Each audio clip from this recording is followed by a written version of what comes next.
Greetings, everyone. This is Nancy Willingham bringing you the Sunday talk for May the 1st, 2022.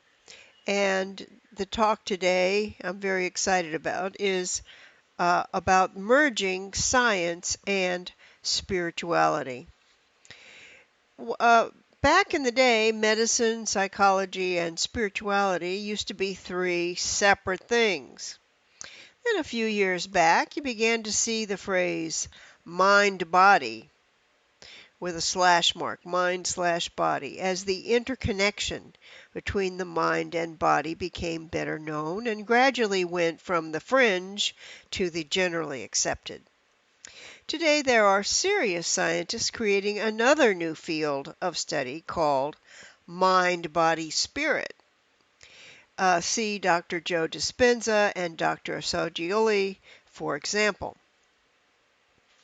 What catches my attention is how this new field of study so often advises us to do and to refrain from doing the same things that Jesus and other great spiritual teachers taught. Consider these words of Jesus, history's most spectacular healer. Therefore I tell you, do not worry about your life, what you will eat, or about your body, what you will wear. For life is more than food, and the body more than clothes. Consider the ravens. They do not sow or reap. They have no storehouse or barn, yet God feeds them. How much more valuable are you than birds?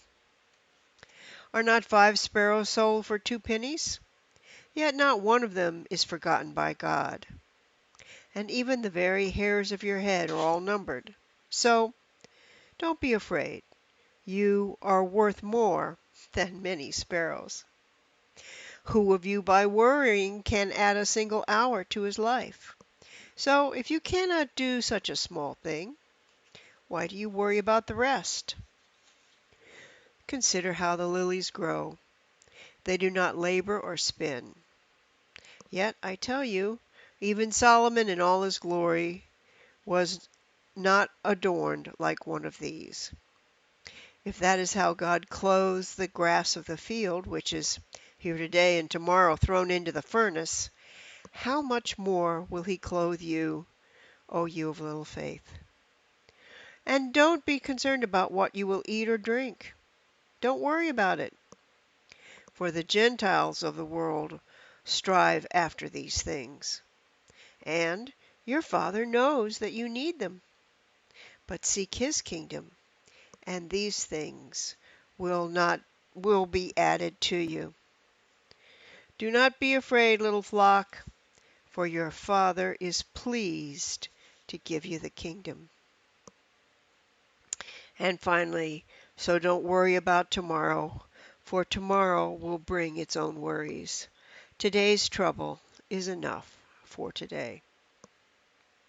So recently I came upon an article about the work of Dr. David Hanscom, who is establishing the connection between chronic and fatal diseases, anxiety, and inflammation.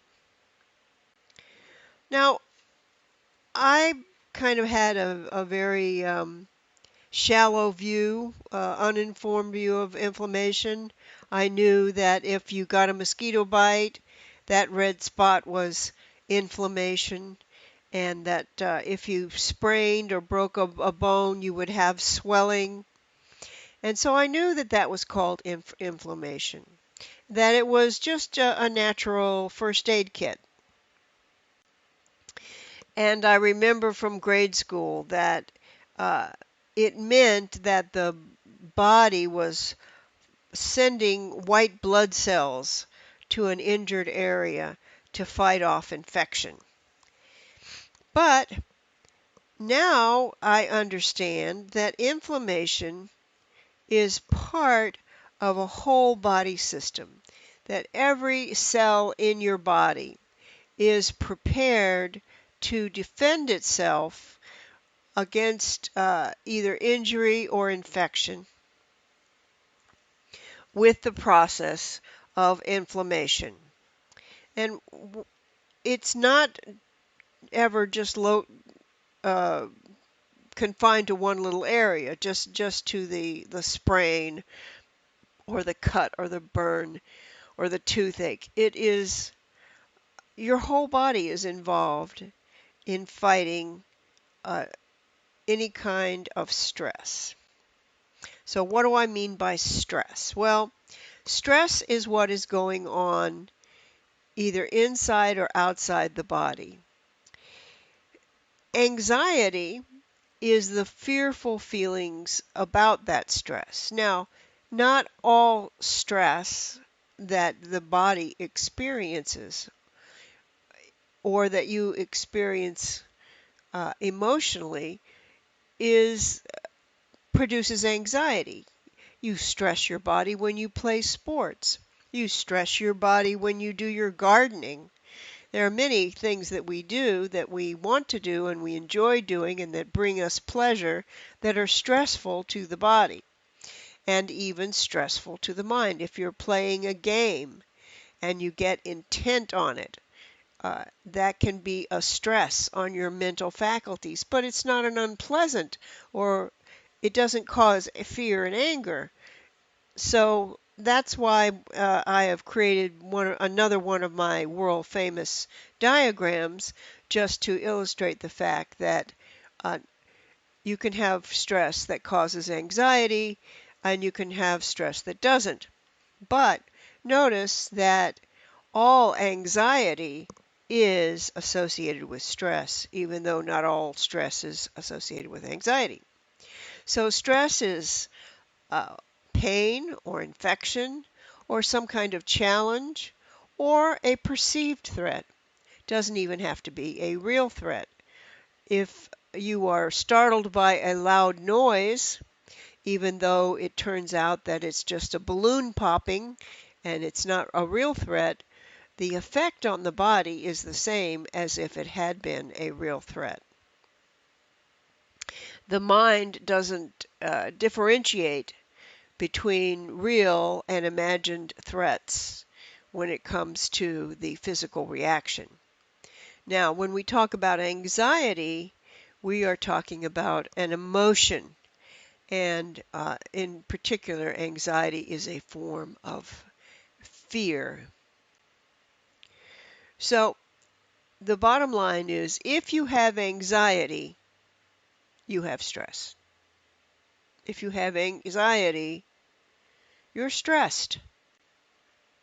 And anxiety always stresses the entire body. That's the big aha that I got from this article.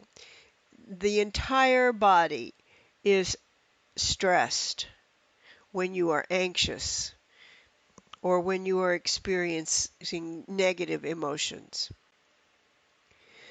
It causes the body responds to this stress with inflammation. Inflammation is an immune response, meaning it is your body's effort to fight off disease and infection, which is good. You need that. Uh, the process is there's an anxiety alarm of some kind, real or imagined. Your brain sends a message to produce hormones. The hormones flood your body, and you have body-wide changes. Now, you may need these uh, if you're being chased by a bear, you need these body-wide changes. But there are imagined threats that will cause the same physical reaction. And it becomes a cycle, a vicious circle. There's a stress producing anger or anxiety.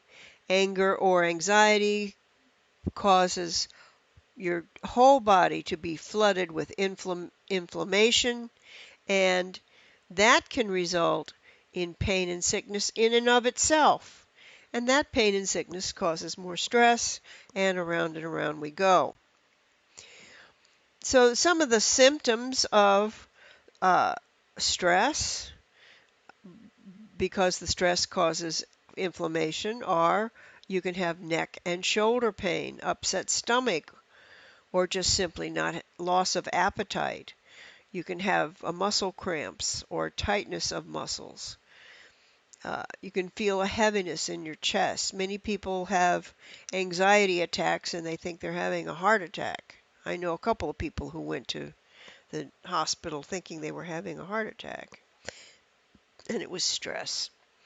You can have a lump in your throat, or you can have a headache. Any of these things can be the result of the inflammation caused by stress. And then, of course, there are emotional symptoms, just general agitation, a feeling of hopelessness, uh, which leads to like self-neglect and other personality changes, and such as withdrawal.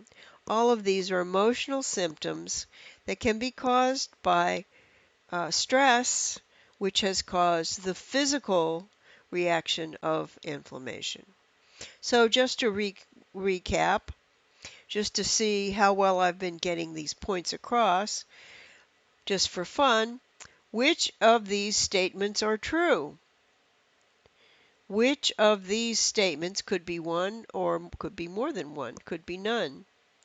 Which of them are true? Stress can cause anxiety. Anxiety can cause stress. Stress can cause whole body inflammation.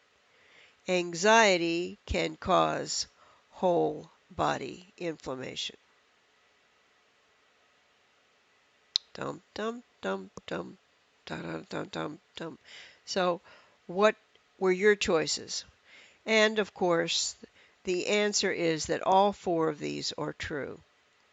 Stress, anxiety, inflammation, they are all interconnected.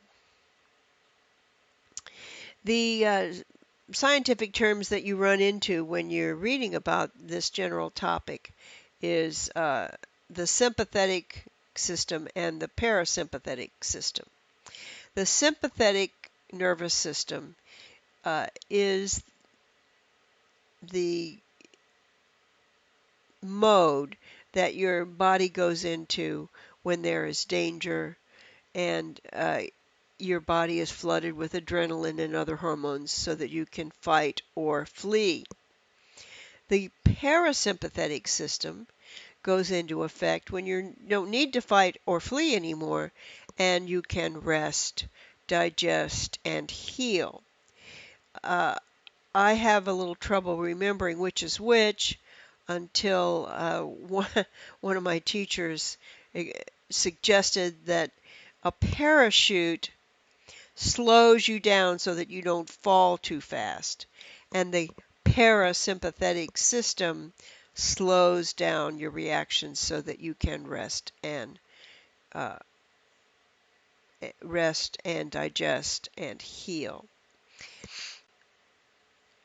So a couple of sayings that I've kind of casually thought, I don't really think that that's always true, uh, are proven to be very, very untrue. One of them is, what doesn't kill you makes you stronger. That was in a song by Kelly Clarkson, as is noted in this slide, but that's not the original. I don't know where the saying came from, but it's been around for a while. And it's true that if you stress your muscles, you are injuring them a little bit, but when they heal, they come back stronger than before. And certainly when you face challenges and you come out on top, then you have learned and you've gained more confidence and you are stronger. However, it's also the case that this is not always true. Another old meme is time heals all wounds, something I've heard all my life. And I like this little slide because it indicates that the wound is not healed, it just has a Band-Aid on it. Because uh, over time, whatever trauma you have experienced, you may not continue to experience it in the same way, but that doesn't mean that it is healed. That's why we have a thing called PTSD, that when a person experiences a severe trauma, the effects of that can go on the rest of one's life. So what doesn't kill you might in fact make you weaker. And time may do some healing, but it doesn't necessarily take away all the scars. And in fact, when you have a traumatic experience, rather than being healed, it may just be suppressed. And as you know, what is suppressed will express. So we live in a time where we have chronic stress. It's very possible for people to go around for years in a constant state of stress. It never stops, and therefore the body never has a chance to rest, digest, and heal, causing what's called chronic inflammation. The results of chronic inflammation, as this little slide shows: obesity, diabetes, infection, injury, arthritis, Alzheimer's disease, asthma, allergies, just goes on and on. Almost any physical problem that you have is either caused by or at least intensified by chronic inflammation.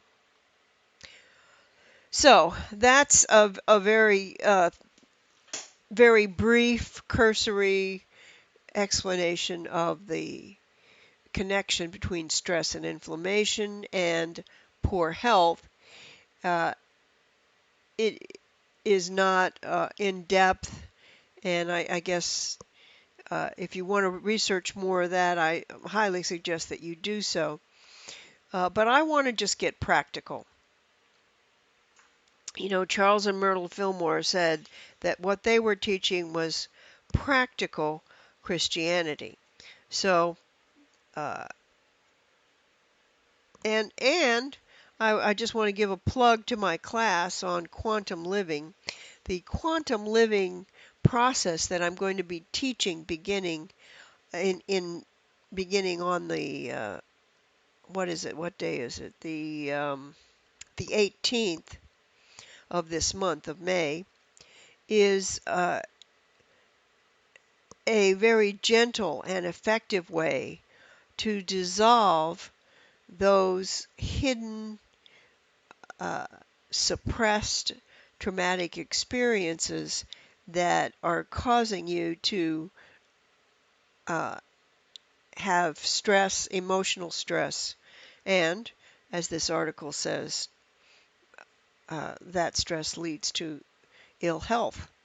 So we want practical suggestions to turn off the sympathetic, which is the inflammation system, and activate the parasympathetic, which is the healing system. So the first one is mindfulness. Mindfulness has been around for a very long time,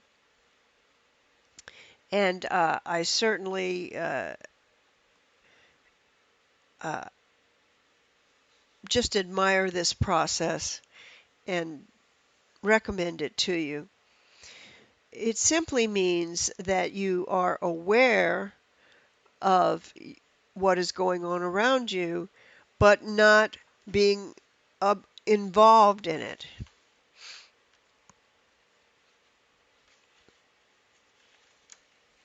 It replaces thinking with awareness. Practicing mindfulness means asking yourself, what am I looking at and hearing? And you do that without judging it, without making a list, but just observing. What bodily sensations do I detect? What is the temperature? Do I have any pains? Am I restless? Am I hungry? Am I nauseated? What is my mind doing? What emotions am I feeling? For instance, uh, this morning, as we are together at Unity of Claremont, a person might say, I am sitting in a room with other people. That's what I observe. And I observe that someone is at the front of the room talking. And I observe that I am thinking about what she's saying. And observe that I'm getting inspired. Or maybe I observe that I'm anxious. Or maybe I observe that I'm even angry. Or maybe I observe that I'm not even thinking about what she's saying. Maybe I'm thinking about my finances or troublesome relationships. Or maybe I'm thinking about lunch, but if so, I'm just observing that. I'm not judging it. I'm not trying to analyze it. I just note I'm not listening. I'm thinking about lunch. And going a little bit deeper, as I sit here, what emotions am I feeling? Am I feeling inspired and excited? Or am I feeling bored? Am I feeling annoyed? Am I feeling frustrated? Am I feeling depressed? This is mindfulness, just to observe the inside and the outside, not thinking about what I observe, but just being aware. Well, the next little practice recommended in this article is related to mindfulness. It's called expressive writing, and it just means that you write down your thoughts and feelings and then tear up the paper. Uh, the article notes you can't escape your thoughts, but you can separate from them. And of course, I'm sure that you have noted, as I immediately noted, that this is very similar to our burning bowl ceremony that we do every year at New Year's time, and also our teaching on releasing our error thoughts. The next practice recommended in the article is meditation. Of course, Jesus taught us to enter a closet, close the door, and worship in spirit.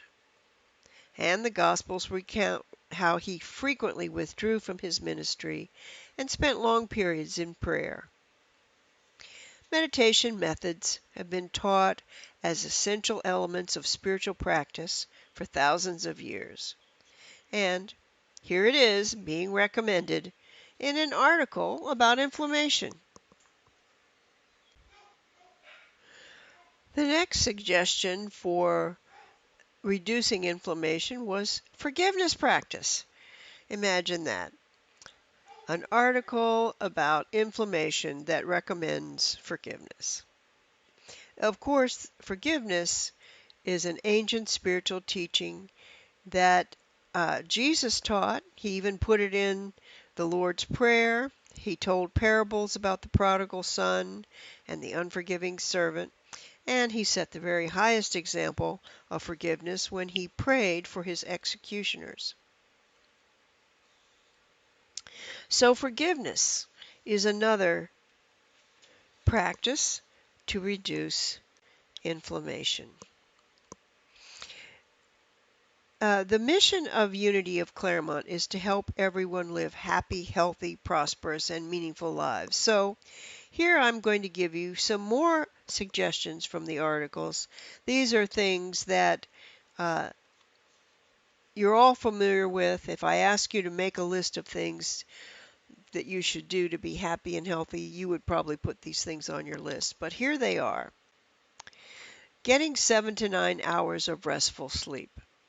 A lot of people think that because they can get by over extended periods on 5 or 6 hours of sleep, that that's fine. But actually, it is not fine. It's not good for you. Once in a while, not to get enough sleep, you can recover from that.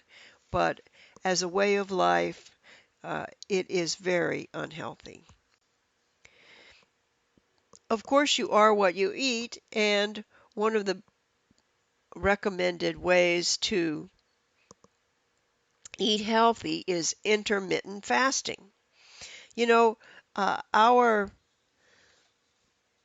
prehistoric ancestors didn't have refrigerators, and they couldn't eat every time they were hungry. So, going for long periods without food is the natural way for the body to regulate itself. So, intermittent fasting simply means that you choose an 8-hour period in every day, and you eat only during those 8 hours, and for the other 16 hours you do not eat. Which I practice intermittent fasting and I highly recommend it. Supplements, uh, especially B, C, D, zinc, and magnesium. Now, if you are confident that you're eating the right quantity and the correct fruits and vegetables to supply your body with all the nutrients that are needed for optimal health, maybe you can skip vitamin supplements. I say maybe because the growing method used by farming corporations often results in food that is not as nutritious as the food raised on farms before the Industrial Revolution. And this is one reason why most doctors recommend taking these supplements. And these ones on this slide, B, C, D, zinc, and magnesium, are the ones especially helpful in reducing or preventing inflammation. The next things recommended in the article is to eat organic. Chemical additives, pesticides, and preservative chemicals all stress the body. And as we have been saying, when you stress the body, you cause inflammation. Buying organic takes a little forethought and it's more expensive. However, it is the loving thing to do. Yes, I said the loving thing. Because by buying organic, you support the organic industries. And as these industries grow, the prices will go down and more people will be able to buy organic. So therefore, buying organic is a form of loving your neighbor and loving yourself. As you might expect, processed foods are not recommended in any healthy diet.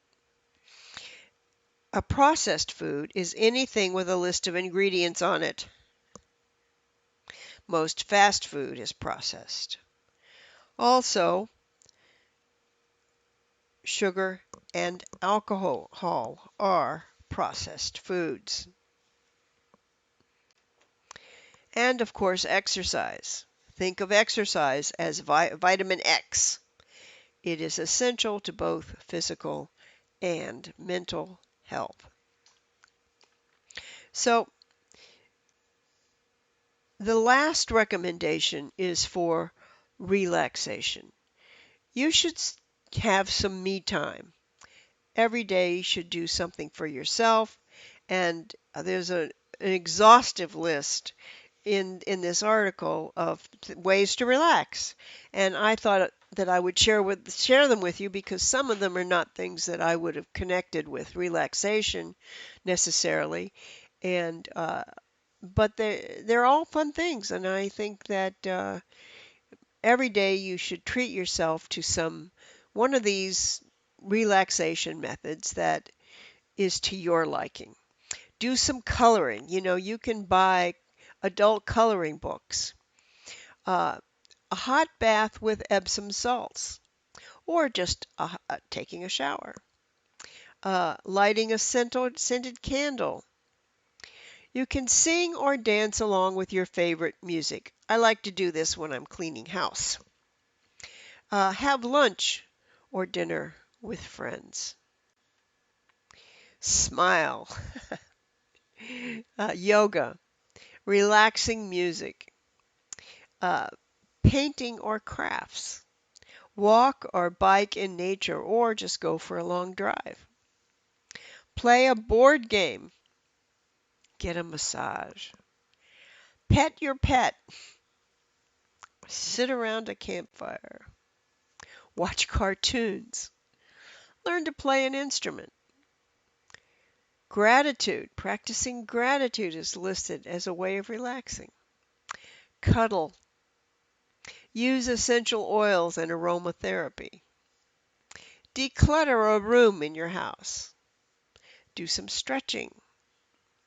Sound bathing. That's usually done with either crystal or metal singing bowls. And I put YouTube on next to that because if you look up sound bathing on YouTube, you will get any number of uh, presentations for listening to crystal bowls or metal Tibetan bowls. There's a thing called binaural beats. That's also, you can find that on any of your music programs if you research for it. And it automatically calms down the brain listening to binaural beats. And they embed that into music.